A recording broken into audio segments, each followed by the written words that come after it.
කරගත්ත පව් මත නැහින්ට එපා.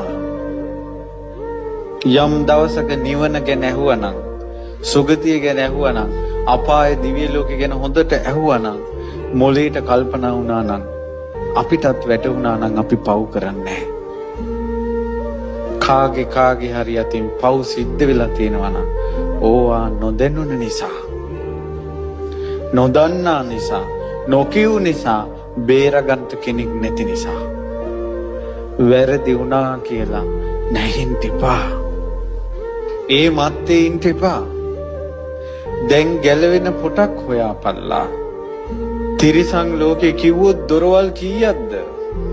කෙටියෙන් අපා දෙපා බහුපා සිව්පා කියලා කියන්න පුළුවන්. දෙයනේ මාළු ටැංකියකට ওই මාළු ඉන්න තැන් වලට ගිහිල්ලා බලන්න. කෙලවලක් නැති මාළු වර්ග. කෘමි සත්තු ගත්තොත් කෙලවරක් නැති කෘමි සත්තු. සතා සිව්පාව තිරිසන් ලෝකේ.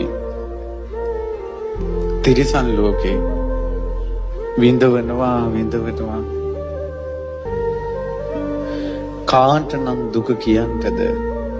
කාට නම් දුක කියන්නද?